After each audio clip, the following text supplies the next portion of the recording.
Diana. Hi, friends. Welcome, welcome. We're glad you're here. Hope you're doing well.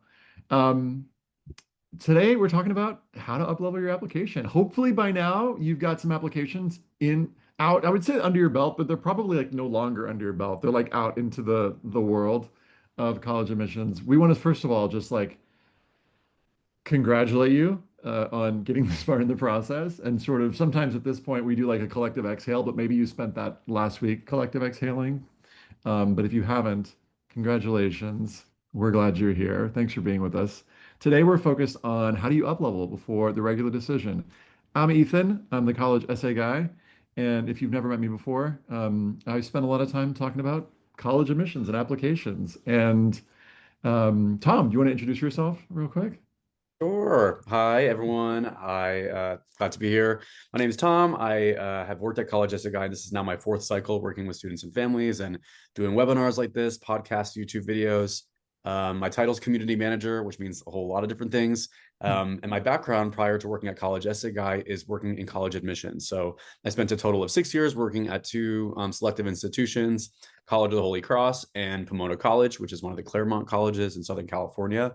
The latter had anywhere between like a 6 to 10% acceptance rate when I was there. So I'm very much used to seeing students from all over the world who are applying to a wide range of schools.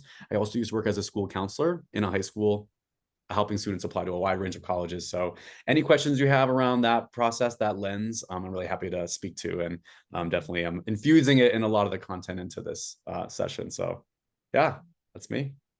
Yay. Well, you see it on your screen here. Well, first of all, before I jump in, I'll say that there is a little form if you're watching the recording that we will put. I think we can put it in the record underneath the YouTube recording. We'll see if we can do that. But we're going to do a little live drawing here for and give away a few books. And so just fill out that form. It'll take like a minute and a half while we're doing the intro here. We'd love to know who's here and how we can best support you going forward. Today, we'll talk about what even is the job of your college application? How can you tell if your application's doing its job? We're going to talk about the activities list, the additional info, supplemental essays, and then we've got a review that was submitted that we're going to spend a little bit of time on, probably 15 minutes or so, reviewing it. And then at the end, if you're interested, we do one-on-one support. We'll tell you how to get involved with that. And yeah, let's do it. All I right. think this one's you, Tom. Yeah, get it. Yeah.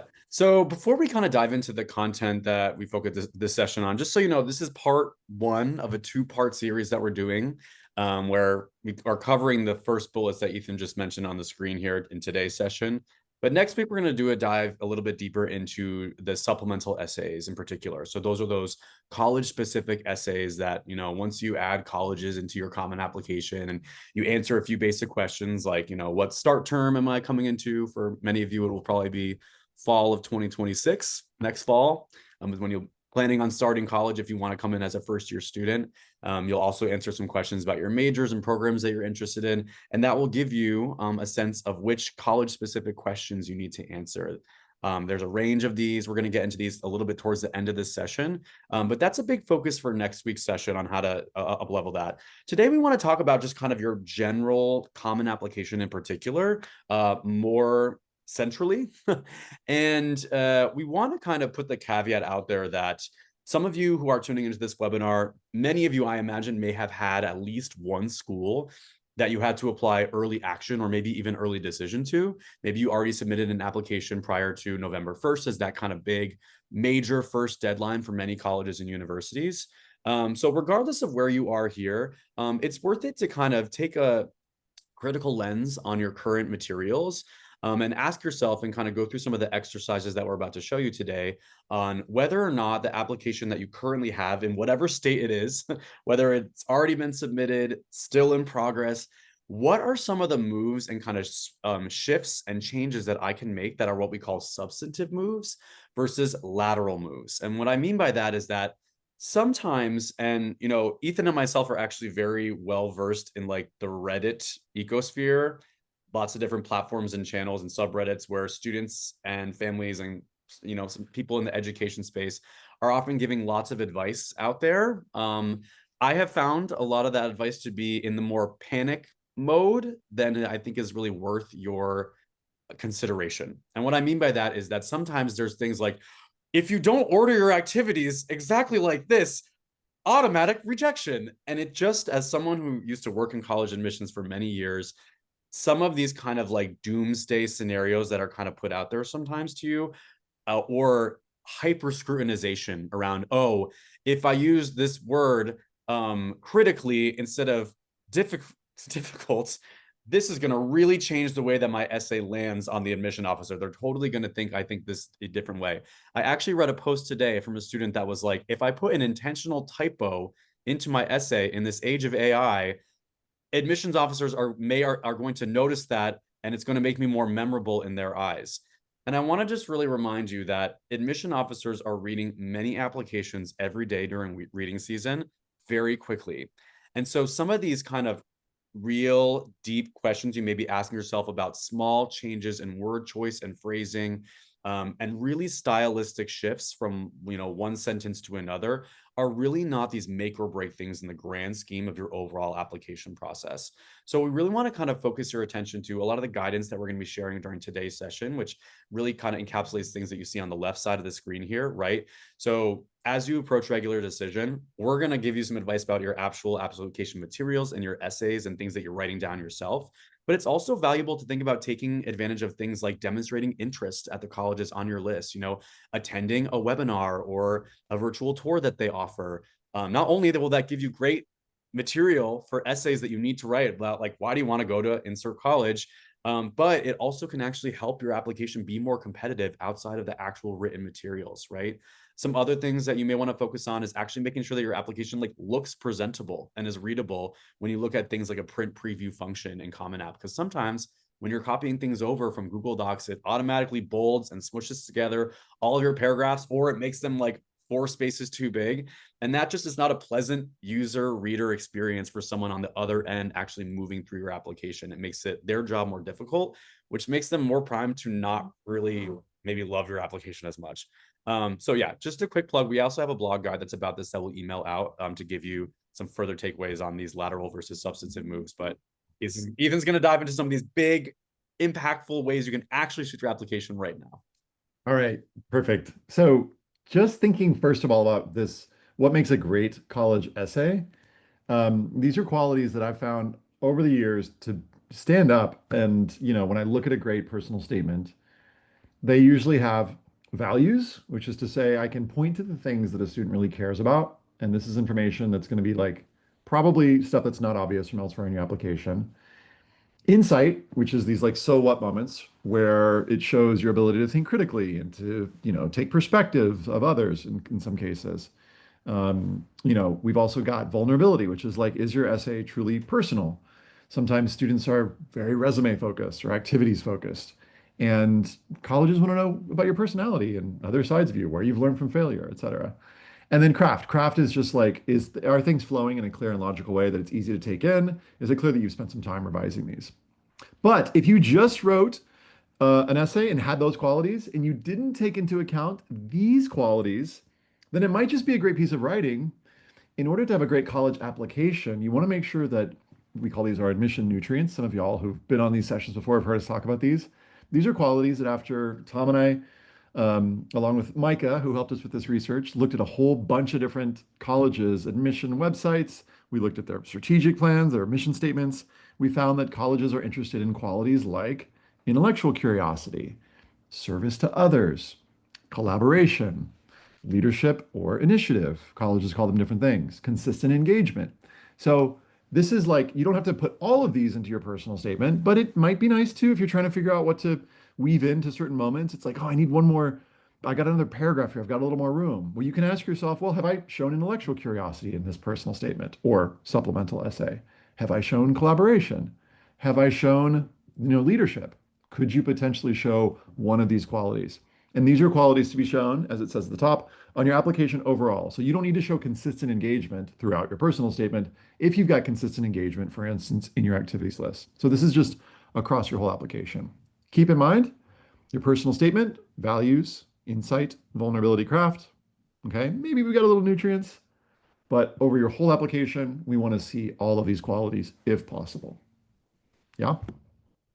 Activities list. Okay. I love talking about the activities list. This is your brag sheet. This is like your proud mother who's just there like, oh, you can't believe all the stuff Tom has done. Tom has done this and had this impact and raised this much money and the club grew by this many. Like all of those things are super great to emphasize. Don't worry about like, am I bragging too much in your activities list? Like this is your time to shine. Okay. Now, one of the things students ask is like quality or quantity important? Well, quality obviously is important. Don't feel like you have to have, 10 activities, or if you're filling out the UC application, like 20 activities. Most selective colleges understand that you have limited time. So emphasizing those things that are most important to you, putting them closer to the top of your list is a great way to go. But as we have many times heard, you can't make a student taller. You can only make them stand up straighter. Here are some tips for how to make your activities list stand up straighter. One of them is using stronger, more specific verbs. So when you get into your activities list, you can use a word like, I don't know. I don't want to give ones. I don't want to say which words to not use because then you're going to be like, oh, college ethic, I said not to use this verb. I'm just going to say, and we've got an activities list, that we'll share with you that you've maybe even seen before, but you can sometimes find that if you just switch up your verbs, not only will it sort of amp up the quality of your descriptions, but it'll show a greater range of things that you've done. Okay. So you'll see, we'll put this in the chat here in just a minute. There's a big list of activities list verbs. We also love for students to spend a little bit of time thinking about what they've done, besides what they've done, in addition to what problems they've solved, what lessons they've learned, the impact they've had, and how they've applied what they've learned. Now, all of that is part of what we call our BB's exercise. Our BB's exercise is the best extracurricular activity brainstorm I've ever seen. Credit to my brother Devin for coming up with this exercise. But it basically involves asking yourself these separate questions about any activity you've done. So, for instance, one of the things I did in high school was theater. What did I do? Rehearsed. We stayed late to, that's not a very good verb, but we fundraised. What are some other things we did through theater? We, we brought the community together in some really cool ways. What problems did we solve? Oh, problems in theater? There were also like often like intercast dynamics that we had to resolve, or we had to figure out what were the best, most inclusive plays that we could perform for the people that we had in our community. Okay. Lessons I learned, skills I gained, obviously things like creativity. Can I go deeper than that? I learned about community. Ooh, yeah. Anyway, you kind of see where I'm going with this. You can ask yourself these different questions. What impacts did I have through theater? I don't know. That's kind of a weaker one for me when I think about theater. Oh, we did do some really cool fundraisers. So, like in terms of like we did plays that ended up raising money for good organizations. So I could include that. How did I apply what I learned? I gained confidence through my theater that was able to, and you're not going to be able to fit all of this in your activities list, but I'm just riffing with you live here. I was able to gain confidence that I applied in my debate. That's a 2-minute version of the BB's exercise. And if you spend 2 minutes doing this with your whatever activities you've got, 3 activities, 5 activities, 8 activities, chances are you'll have more stuff to say. So that's the BB's exercise. There's an example of what that looks like. Here's another example of what that looks like. This is in our activities list guide, which y'all can see if you just Google activities list guide. And then finally, once you've done this, you look through everything and you go, okay, which values are coming through? So you look at something, a description, and you might see that you've got values like ambition, or sorry, you've got values like, do we have the, I don't know if we have the exact example. We don't have the example here, but it's in the guide. But you might look and see that ambition is coming. Oh, there it is, like self-taught and played for worker rights and helped sister become proficient. Like all these things might show values. If you find that in your activities list description, like the same values are coming up, you might vary up some of the language in your descriptions to show just a little bit more variety. Tom, how about some examples? Yeah, so we do, as a couple people are noting in the chat, and Diana can share the form. It's in the live session document, Diana. Plus, you should have gotten an email invitation. And if you register for this event, you should notice there's a confirmation email that says, like, if you want your application to be reviewed live, you can submit it at this form here. We got a few submissions from students that we were able to look through and kind of do a little bit of a perusal of. And while we can't do a deep dive on every single application during these live sessions, I did want to actually spotlight some positive examples from, so some of you tuning in, you might be like, hey, that's actually my activity list entry. So these are from actual students who are currently applying right now and who may be on this webinar. So I just wanted to shout out some positive examples that I found in some students' activities lists who submitted their applications to be reviewed. And one thing that I think that this one showcases really nicely is when you're thinking about your activities, right? This one here, obviously from the title, this is exactly how it would appear in the common application to an admission reader. And you can gather right from the positions and the organization name. Those are the bolded piece in the middle here that says drum major, section leader, tuba, marching band, concert band. You can gather that the student's going to be that the students involved in music, right? You know that you kind of get a sense just from this, position and organization alone. It's implied that you attend band practices, right? It's implied that there's a lot of things that are going to come along with learning music theory, XYZ. So as much as possible, I want to encourage you to think about when you're using your descriptions, can you pinpoint specific contributions that can really be tied to you in the grand scheme of your team and your community or your orchestra, or, ensemble, whatever it is. So even though this little section here instituted a kudos board to share nice notes, that doesn't really directly relate to music, but actually that's why I think it's a really valuable addition, because it really showcases this student's value of community building and inclusion, right? Or gratitude, paying it forward to other students. So I'm not necessarily always going to get community building, gratitude, inclusion from a student's description about music if they just kept it really literal. But because they're using it to pinpoint a specific contribution, I'm able to see the student in a much more different light and see their initiative, which is one of those admission nutrients, in action.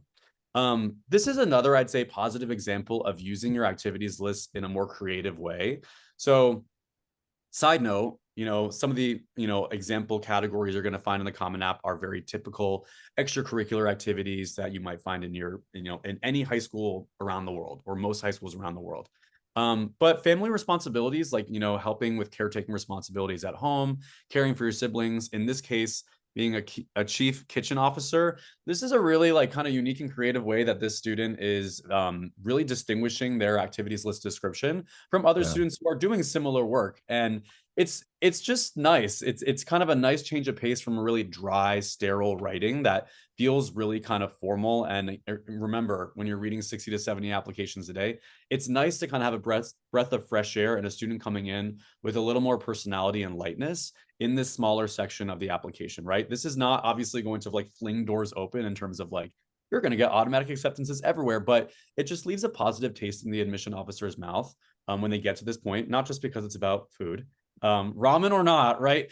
But it really kind of gives you a little more of a sense of a colorful and dynamic way that the student shows up for their family. And I just want to give you the green light and the permission to be a little bit more conversational and connective with your language.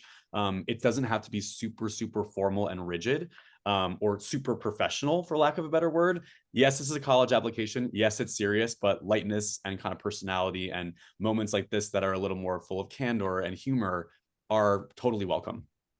And the last sample I wanted to share just before passing it back to Ethan for the additional info section is this one here that I think really helps exemplify using your position space and your organization space really effectively, right? So you have 150 characters in the common application to describe actually what you've done. But you can also use the position section, which I think gives you, I want to say it's 50 characters, and the organization name, which for oftentimes, if it's I went to Cathedral High School Drama Club, right? That would maybe be what I put in the organization name. If you're involved in an organization or company or initiative that needs a little bit more explaining, you can actually sometimes use that full 100 characters to give the literal explanation of what that thing is, especially if it's not a typical activity like mock trial or newspaper or a sport, right? So in this case here, the student is mentioning their podcast that they run. And so they use the actual organization name. It says Guardians of Being interview series, ranked 20 in BY, I think that's the country, exploring the stories of older generations. Yes, I think it's Belarus, I want to say. It's a very global webinar today. But we also get all these different roles and positions in the position section in the beginning too. Host, producer, content manager, audio engineer. You gather so much of the different skills that the student has gained. You get a literal sense of what the podcast is actually about. And then you get more specificity with the actual description itself at the bottom of how they spend their time, how they kind of engage in those different roles and identities, to give you just more of a comprehensive scope other than just like, I made a podcast, right? There's a lot more being used here with the spaces allotted to you. Nice. And because we've got an awesome application that we want to get to soon, I'm going to jam through additional info section. Basically, this is the space where you can put all the stuff where you're like, I'm not sure where this goes. Not in the activities list, not in the personal statement, probably in the additional info section. And we can zip forward things like health issues, or you got a bad grade, or, you weren't able to take all the extracurriculars you wanted, or maybe there's a project that you spent so much time on and you're like, I can't fit in 150 characters. You can put a little in the additional info. And there are two sections, by the way. There is the additional information, and then there's the challenges and circumstances. So if you've got unusual things that you want to put there, you can feel free to put it in the additional info section. Don't put an additional essay here. You don't need a whole abstract to like explain all the things. You can put a link with a little description of what's there. You got a B minus or a B plus. That's fine, probably. Yeah. So these are some things to not put there. Let's take a look at some quick examples. Yeah, I'll just say briefly. So, in terms of the additional info examples, I think it's often, especially thinking about those admission nutrients that Ethan spotlighted before that you want to have across your whole application, I would say two headers that you may want to consider adding to your additional info section is one that says academic highlights and one that says leadership highlights. Okay. Mhm. And even if you've already applied early action and you haven't used this space at all, and you're like, oh, I just left it blank, it is totally optional. You don't have to use it. But most students, I would say, have some things from their experience in high school that can either communicate their fit to major a little more. And what I mean by that is, can you look back and think of some of the things that you've been involved in outside of just your typical classes that have prepared you to pursue the path that you're saying in your college application you want to pursue, the majors or programs that you're excited about? Can you show some more concrete evidence, especially if you're not talking about this in your personal statement, of that intellectual curiosity? So you can maybe pick out some activities and things that in the 150 characters, you just kind of scratch the surface of your engagement with it, how you got involved in it. So this student's example here, for instance, is about her getting involved. She was a computer science applicant, and this is about an initiative of hers that she got inspired to dive into after getting involved in Girls with Code early on in high school. She then partnered with this adoption agency to figure out how to kind of bring some AI tools to help this adoption agency with a platform to help connect students and families. And then she kind of specifies some of the more technical skills that she gained through this experience as well. So obviously, this couldn't all be encapsulated. This whole backstory, the context, how she got involved in it, what she learned, couldn't necessarily be all captured in the activities list alone. So expanding on it in that additional info section is a great idea.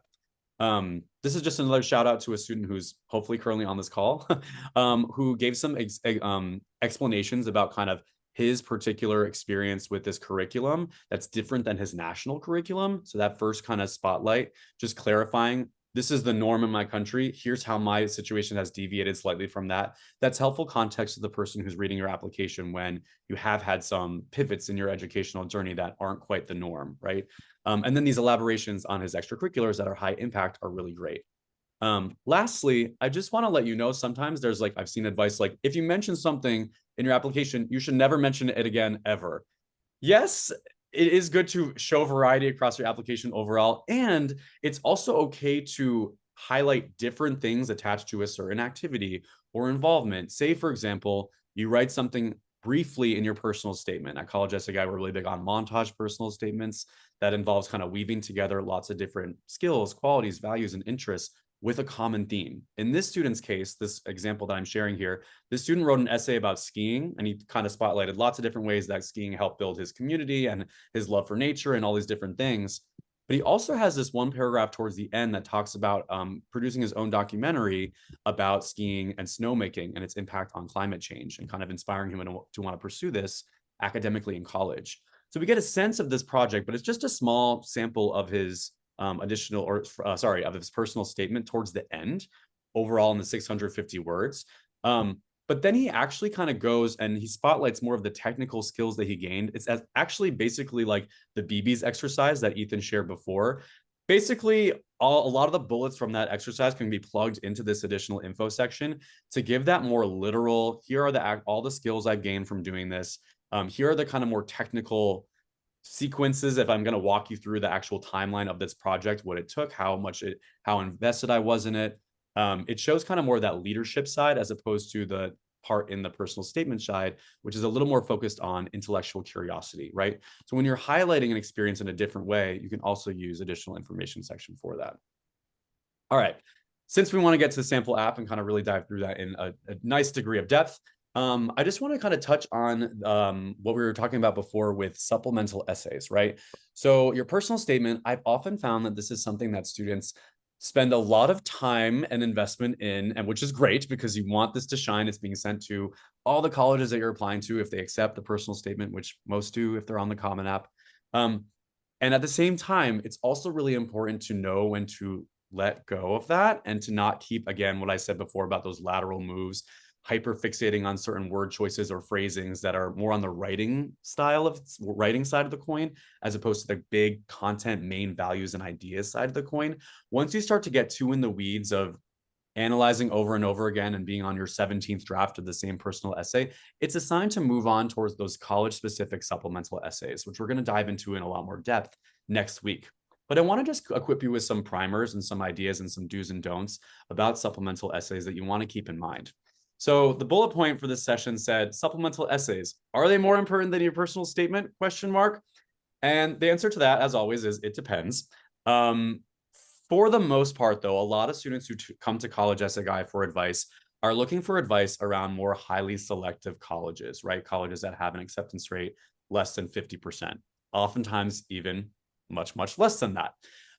So if your college list has a lot of schools like that, I would actually argue that the college-specific supplemental essays that you are being asked to complete arguably are more important to those colleges, because if they didn't need to ask additional questions in their eyes as colleges, if they're like, we don't need any more additional information for our process, the personal statement and the rest of the application is all we need. If they are asking specific questions, it means that those are very important to their individual admission review process at that individual college. And oftentimes, the supplemental essays are a reflection of the college's mission statement, their values, their strategic plan. And I know this firsthand because I actually used to help write the supplemental essay questions for Pomona. I was on the mini team that put those together. And we actually looked and we had concrete things that we were evaluating and kind of ranking in a student's application related to our own mission and values. We had these valued qualities that we tried to gain more evidence around and give students opportunities to share more stories that would align with these particular valued qualities. They're very similar to the admission nutrients that Ethan shared in the beginning. So it's really important not to put these off to the last minute. If you're tuning into this webinar, you have a lot of time to put this together. Researching the colleges that you're applying to really in depth, getting a sense of their mission statement, their values, their strategic plans, and making sure to really answer the specific questions that they have asked related to their school, and not just reusing the same essay over and over again. We are going to share a technique called super essays next week, which will help limit the amount of custom work that you need to complete. However, customizing and changing slightly and shifting your words to really tailor the responses that you are putting together from one college to the next is really, really important for your process. These are just some kind of broader general trends that we've seen when we did, Ethan actually in particular, did an analysis of lots of schools' new supplemental essay prompts when they were released in the Common Application on August 1st. And one thing that we've noticed is that there are, regardless of a lot of the headlines and things that you may be hearing in news, right, about diversity, equity, and inclusion, colleges still really value bringing in a diverse community of students from all walks of life.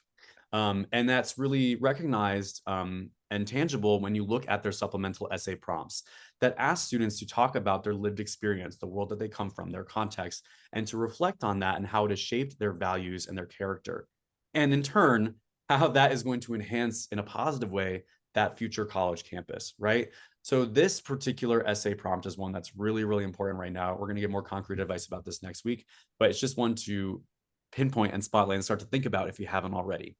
Another trend we've seen is that there's a lot more schools, and I'm actually working on a YouTube video about this right now. Very exciting.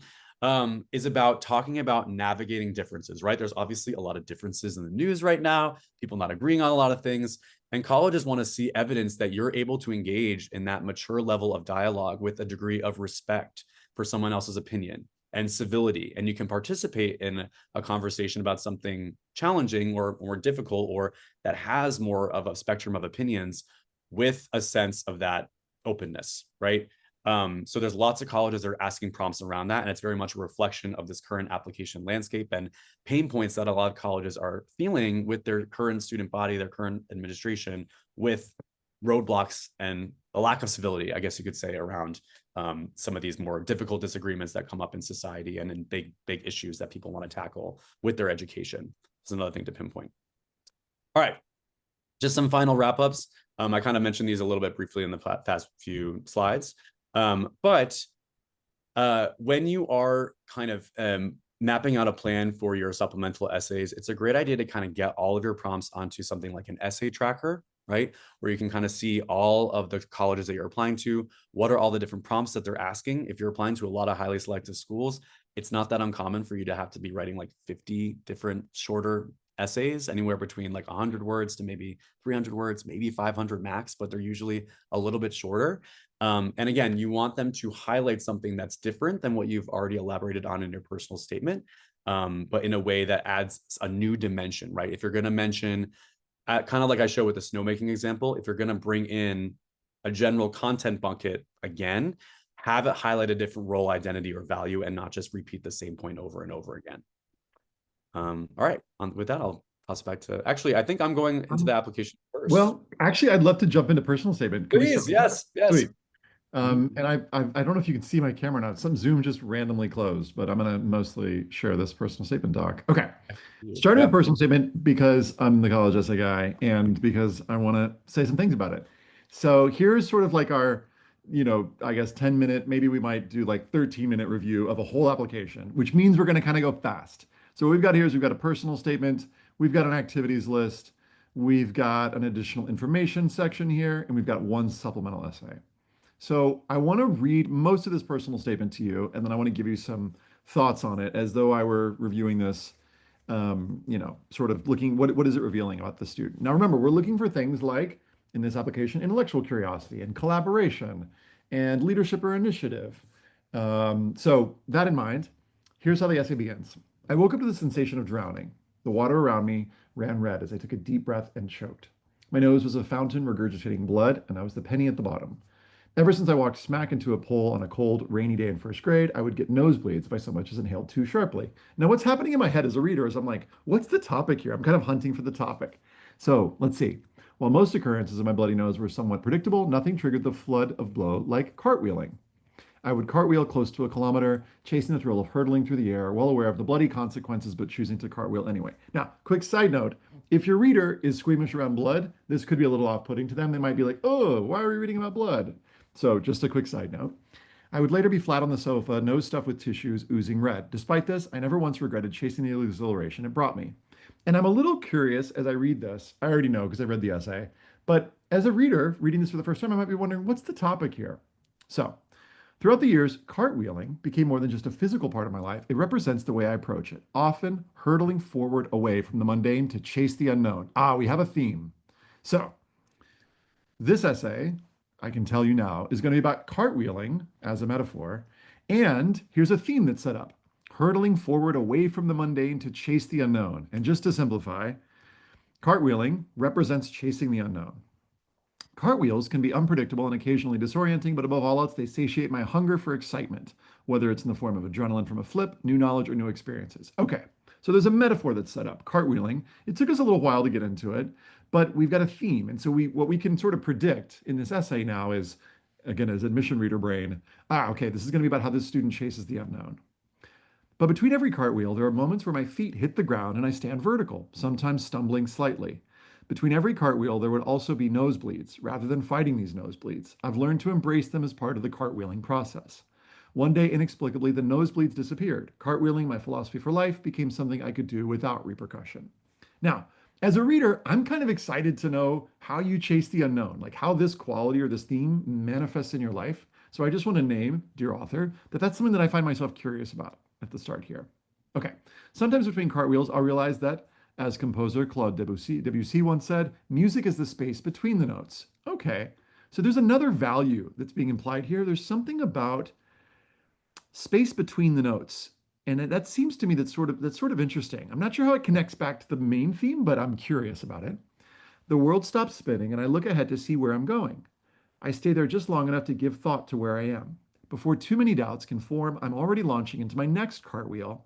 I never have a single clear destination in mind. Instead, I let the cartwheels guide me. Okay, I noticed the word cartwheel is coming up, and sometimes when it's coming up a bunch, I'll just do a little control F search like this. So if you notice, this word so far is coming up in 16 instances. So if you have a theme, one thing you can ask yourself is, am I using that theme maybe too many times? And in this case, I think you could probably dial back some of the instances of cartwheel. That's kind of a small note, but just something to notice. And the main thing is I noticed that I'm not quite clear what the big takeaway is from this paragraph. So my question here is like, takeaway? What value do you want us to get? What do you want us to know about you? Sometimes between cartwheels, I'll be sitting down with my piano teacher at 9 p.m. on a Wednesday after a long day. I'll play my piece, listen to the notes reverberate off the theater's walls. He'll play me a Chopin nocturne. I'll remember the beauty of music. Okay, so this is something with maybe the beauty of music and the thrill of learning a new piece. Okay. Hearing the notes slowly come together like pieces in a puzzle and moments in life. I'll notice what is meant by practice like everyone is watching. And he would say not to be perfect, but to always try my hardest. Okay. So I see some interesting potentials for like values here where it's about beauty and like the thrill of learning something new and trying your hardest. But one of the things that I'm kind of losing track of as I read this essay is how it connects back to this notion of cartwheeling and this concept of chasing the unknown. Because I'm really drawn by that, especially because it's sort of the first main thing that's associated with cartwheeling. And so what it's doing is it's having my brain hunt for this theme here. Now, there's something you can do about that, which I will share in just a minute, but I want to show you all the rest of the essay real quick. Sometimes between cartwheels, I'll look at a big projector screen in my school's weekly assembly and see my face magnified times 50 smiling at the audience. In hindsight, an initial jump scare and slightly embarrassing moment actually captures my widespread involvement in my school community. Okay, so here's a new value, involvement in my school community. Seeing my face up there in a photo almost every week, whether it's leading a run with the cross country team, staffing for an MUN conference, or laughing with the girls in my boarding house, has made me realize my presence and impact on my community, something I wish to always carry with me. Okay, cool value. I'm into it.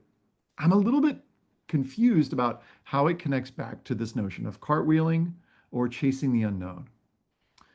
Just noting that. So I'm just going to put here connection to theme, or topic, just as a question mark.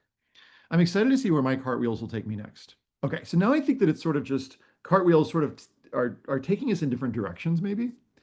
I'm excited to become the composer of my future, creating a melody one note at a time. And this seems to be like a second metaphor here. Two metaphors. So there's this metaphor of the cartwheel, and then there's this other metaphor of like being a composer of your future. Both are interesting, but when they come side by side like that, I get a little bit confused in my head, and I'm like, wait, are we doing cartwheels or are we making music?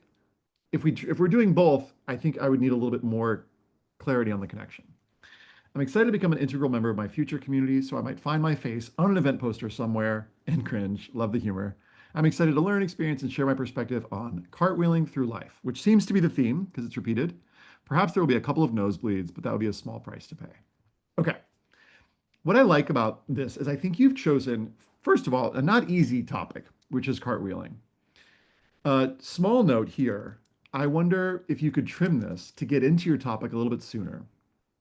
Now, when it comes to establishing a metaphor or topic like this, you can either establish the what it means at the start here, or you can kind of do it several times throughout the essay based on your examples.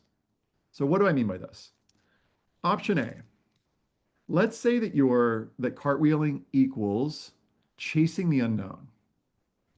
Okay, so option A is the chase the unknown cartwheel essay.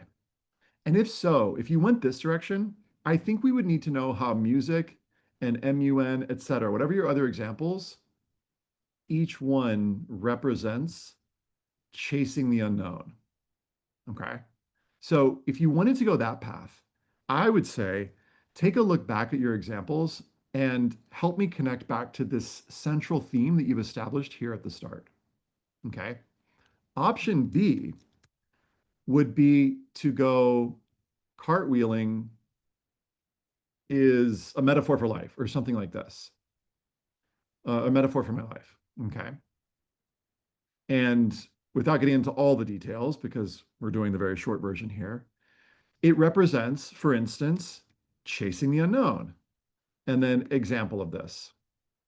And then you would probably need a new topic sentence to set up the next thing that it represents. Cartwheeling also represents this other thing. And then we would need an example of this, etc. Okay. I think either of those can work. And I've got a quick example of this. Let me just give you an example of what this would look like because I have an essay example. I'm just not frantically, but sort of frantically. You're grabbing it. Here we go. And I'll put it on your doc, dear author. Okay. So here is a student who used the metaphor of translating. And translating can mean lots of different things for lots of different students. But I'll just put this essay here on your doc. So translating for her, in some cases, means reinterpreting calculus teachers' descriptions. Sometimes talent for translating has meant that this author is a therapist. And sometimes translation means real life translation. So that's sort of option B, the translating one. So this is C example below. So either way, I would recommend trimming your setup and then for this cartwheeling thing, either establishing chase the unknown and make your examples line up with it, or cartwheeling has meant a lot of things. And at the start of each paragraph, let me know what the thing is that represents before you get into the examples. That's my short-ish version of the personal statement. Tom, thoughts on the activities list? Sure, yeah, and I'll try to keep this pretty brief as well. But it actually you set me up really well for my section because I looked at this application before. I didn't just completely do it live, so I left a few comments, dear author, for you to consider when it comes to revising, maybe shifting potentially some things in your activities list and your additional information section. Just so you know, right? Admission officers typically read common applications for most schools from start to finish, right? So usually the admission officer will have read your activities list before they get to your personal statement. So what Ethan just did, sharing your essay about cartwheels, it was great to actually kind of go through your activities list and think about what are some ways you can maybe connect some of your experiences that you've talked about in your activities list potentially to your cartwheel essay. Because one thing I noticed was that you had mentioned your involvement with cross country and track at your school. Mm, In the additional info section, which is great, you mentioned how you advocated for the track program growth. So I went down to the additional information section because you told me to go do that. So I'm listening to your instructions. You said see additional info. Lovely. So I did.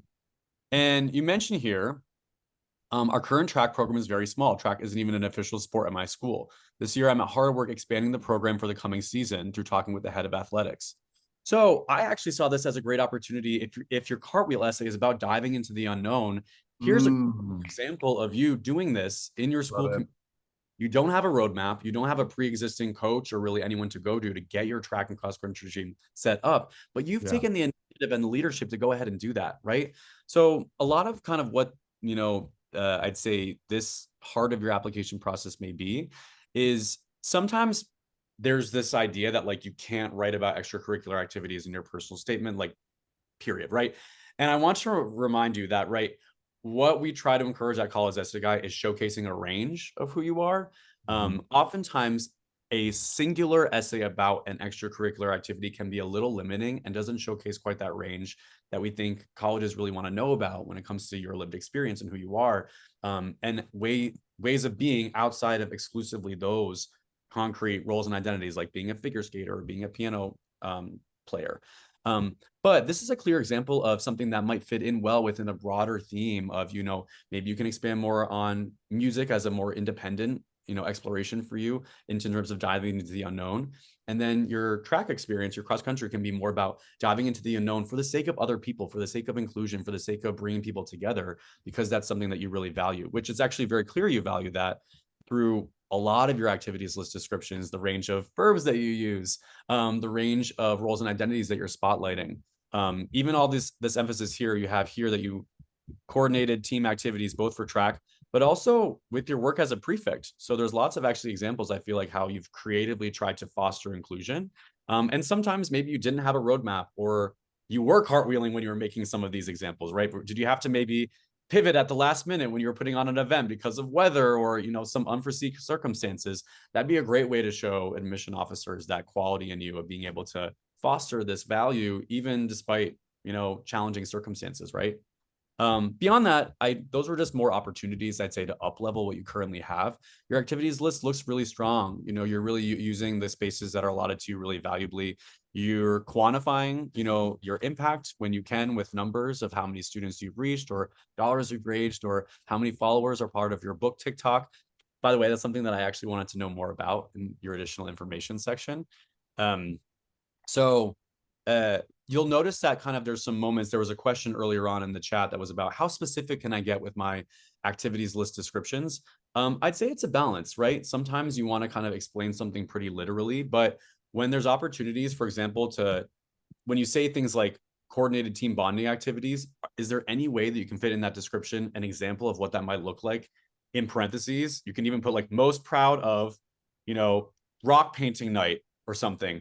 That's a really small detail, but it just kind of distinguishes this general category of bonding activities to things that actually represent your original ideas and investment. I kind of noted some of those opportunities for maybe possible further specificity, either in the description itself, or in the additional information section. So right here, for example, you mentioned in Business Club that you led collaboration with local businesses. Could you give some examples of what types of businesses those were? Are they restaurants? Are they banks? Are they other companies, right? That might just kind of give a little bit more range as to how you spent your time with this club and activity. And then lastly, I just wanted to mention with your additional info section, it's really cleanly formatted and presented, which is really helpful. I did notice that, again, you have limited word spaces in your application, right? So in the Common App, you now have a challenges and circumstances section, as well as a general additional information section that can be about anything, right? So these examples talking about your eye infection, and also you had an experience where you talked about your mental health, you actually can put those in the challenges and circumstances section earlier, which gives you more space to elaborate on some of those activities and bring in those specifics that I mentioned in the activities list that I, as a reader, had follow-up questions around. So being judicious and mindful of the space allotted to you is one key, I'd say, factor to think about when you're up-leveling your regular decision applications, because you have limited space, so you want to use it as effectively as you can. Yeah, thanks for that. Just broadly speaking, I think the additional info section is working pretty well. You've got some notes here from Tom about some specifics in here, but I like Tom suggesting, these sort of subheadings here.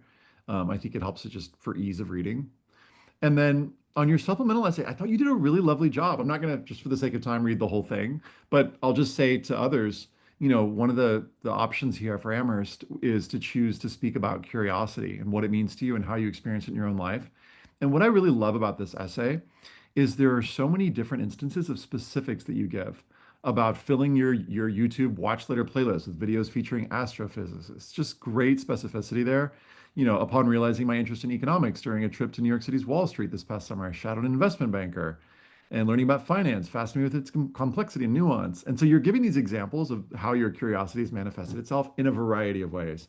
So in terms of that like intellectual curiosity, it's showing it in spades. It's so good.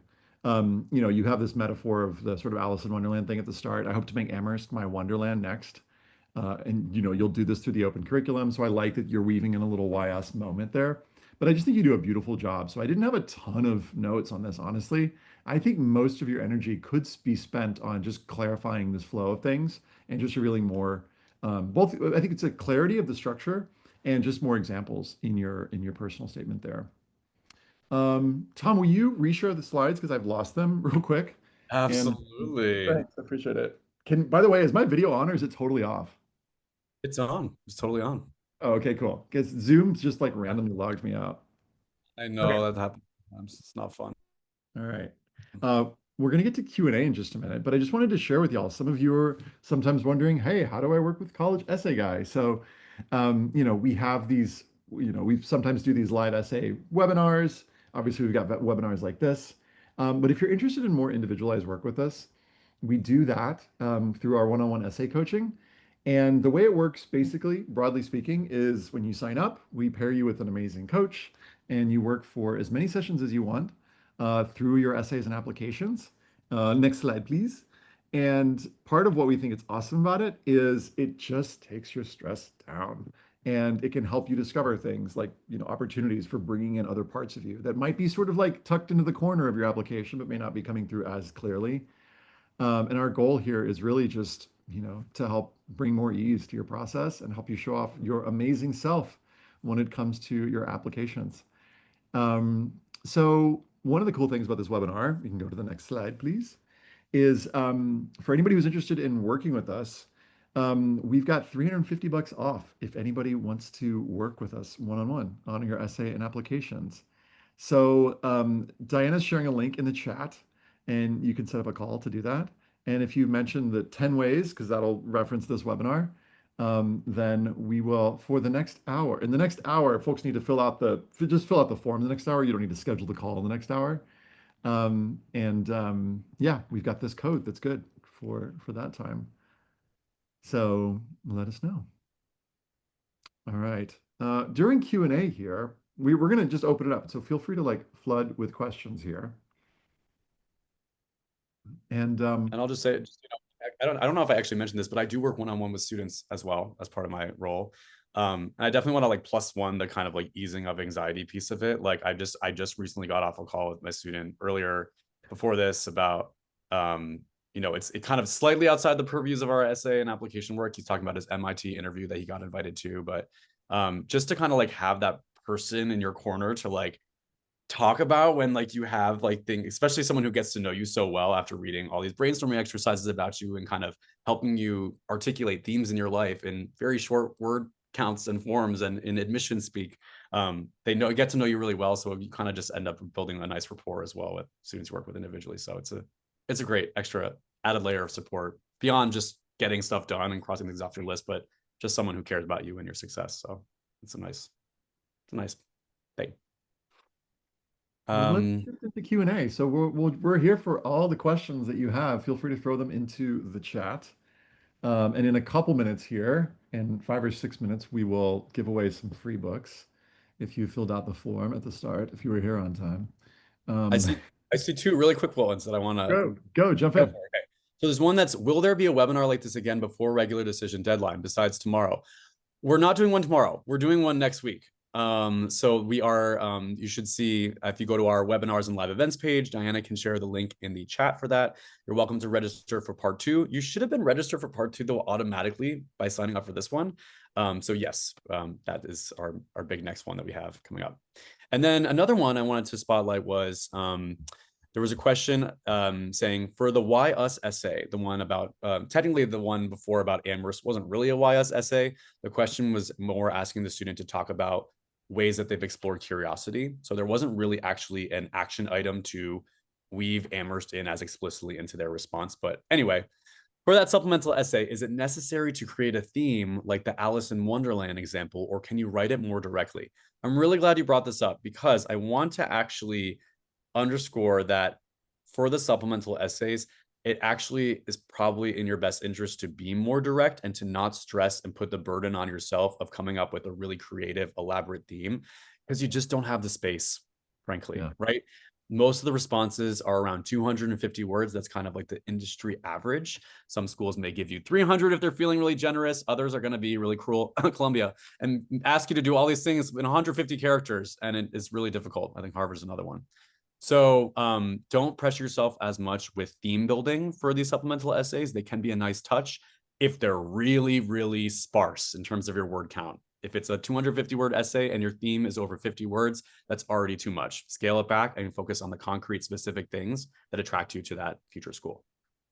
Yeah. A good example of that from another question. Somebody's asking about, do we have any advice specifically on the MIT essays? That's a perfect example of where that straightforward just, answer the question comes in. So for instance, one of the like the first one from MIT is like, what field of study appeals to you the most right now? Tell us more about why this field of study appeals to you. You have 100 words. That's like three sentences, maybe two long sentences. So you don't have time to give an Alice in Wonderland setup. It's more direct, straightforward, boom, boom, boom. Another one, that MIT gives is I mean, something's even 225 words. They ask, in what ways have you done something different than what was expected in your educational journey? You've only got 225 words on that. Or tell us about something you do simply for the pleasure of it. First of all, they are legit asking for something you do for the pleasure of it. It's not a trick question, but it's 150 words. So like straightforward is better. Do I have any more advice for MIT? Super nerdy is good. Lots of English, or sorry, English, lots of math and science, but not all math and science. It's kind of Yeah. like if you look at Caltech, like look at Caltech, what we look for. They've got a whole bunch of stuff on their website. MIT is somewhat similar. They're not exactly the same, but in terms of like showing rigor, and then also, oh yeah, and you also have to love the humanities and an outlet. Like some of the Caltech essays match some of the MIT essays, even though Caltech's really STEM heavy now on its supplements. But that'll give you some indication, although not perfectly, because they're not exactly the same institution. Someone's asking, should I include activities that I just recently started in senior year in my application? And the answer is yes. There is this weird, I've noticed a hesitancy or reluctance among students to include things that are newer. They're still a part of your experience. You don't necessarily need to have receipts, or the person reading this is going to know that you won't necessarily have like, I reached this many people with my initiative or raised this much money, but it's still valuable to include them. And you can mention actually what you plan on doing with it. And it's okay if it's just planned. You haven't gotten to it yet. It's still valuable to include in your app. Someone's asking, what about the UC activities list? Is there anything we should specifically put in there? Do we prioritize impact or what we learned? Well, fortunately, those description or those activities list descriptions are so long, you can talk a little bit about impact and then a little bit about what you learned. But I would say a lot of the stuff you're going to be able to weave in to your personal insight questions. So to answer your question directly, yes, prioritize impact in your UC activities list descriptions, a little bit of room maybe with if you've got some for what you learned, but weave in more of that reflective stuff into your PIQs and do it in a straightforward way. And make sure that whatever you weave in is connecting somehow back to the 13 points of comprehensive review, which is what the UCs are looking for. This is working, Tom, just back and forth like this. Let's do like one more each and then we'll give away some books. How about that? Mm-hmm. Diana, would you mind Diana grabbing some like let's give away 3 copies of College Admission Essentials from folks who filled out the form at the start. Thanks. Okay, I have one. So it says, I'm not sure if I should mention this in my additional information section, but I'm an international student and I attended a very small school, so I didn't have a lot of opportunities for research or clinical experiences. I'm planning on applying to be pre-med or anything really related to medicine, and I'm worried that this might be a red flag in my application. What do you think? I'm really glad you brought up this point because this is people in college admissions often talk about share context about the opportunities that have been available to you in your educational environment. So this is exactly the type of elaboration that you'd want to fold into a section like your additional info section, because people in admissions can gather a little bit from things like your school profile, which is sent in by your high school, or maybe from the letters of recommendation from your school, what type of school environment it is, if there's access to things like research opportunities or opportunities in labs or ways to shadow physicians. But people are coming and applying to these colleges with a wide range of barriers and limits to access. This includes not just international students, but if you're a rural student and you come from an environment where there's not really a hospital for 50 miles, right? If you'll get airlifted, it's going to make sense that your resume doesn't exactly line up with a pre-med student who lives in a really large urban area with a lot of these points way more readily accessible. So it is valuable to mention any of those barriers, and not just to mention there were barriers, but follow it up with, despite this, here are the ways that I've still tried to engage with this topic, right? I watch YouTube videos about medical topics. I research it on my own through the XYZ means. I took a Coursera course. So I'd say, yes, include the context, and also when possible, elaborate on the ways that you have really invested in trying to take control of your education despite these limitations, and share some evidence of that as much as you can when you have some of the more like gaps, as you're mentioning, that other students might have. I'll do two quick ones. One is, can we submit PIQs for next week's session? So one of the things we're asking is for folks to submit their entire application. So if it's part of a whole application, great, because we want the whole context, because that allows us to see all the things. It's just easier for us to give good advice because we can kind of connect things or help connect things. And then someone's asking, how do I make my application stand out despite having few extracurriculars, like three or four, most of which started this year? So again, you can't make a student taller, but you can help them stand up straighter. First of all, make those activities list descriptions super awesome using the resources that we shared. And then second, because oftentimes colleges are looking for consistent engagement, can you show consistent engagement through other things that you've done in other parts of your application? Are there things that you've been consistently involved with that could demonstrate things like, commitment to community, outside yourself, leadership, these kinds of things? What are the things you've been involved with that could demonstrate, okay, I didn't just start to think about, helping my community within the last few weeks, but actually there's something I've been doing for longer than that. And sometimes if you sort of apply that thinking and be like, what have I been involved with? You might find that there are things that you've been involved with for longer and ways that you've been contributing to your community in ways that you might have not thought about. It might be unexpected. All right. Let's do this. Diana, should we give away some? Here we go. Our three book winners are Naomi Margulis, Liz Labo, and Shiraz Kamran. Congratulations. You'll get an email from somebody at CEG with a little invite to, or not an invite, but a little, that will be like, hey, what's your address? And we'll send you a copy of my book, which I'm currently rewriting because I've got some little cool things. But good news, the things that I'm rewriting and putting in them, you will often find on the College of Guy website if you Google whatever the thing that you're looking for. So feel free to check that out. All right. Yeah, I noticed a lot of the questions are about supplemental essays, and college specific ones. So definitely come next week because we're diving a lot more concretely into that side of the application entirely next week. Yes. Yeah, Thanks, friends. And thanks, Tom. And thanks, Diana. This was fun. absolutely. Good Much luck, everyone. love. And we'll see y'all next week.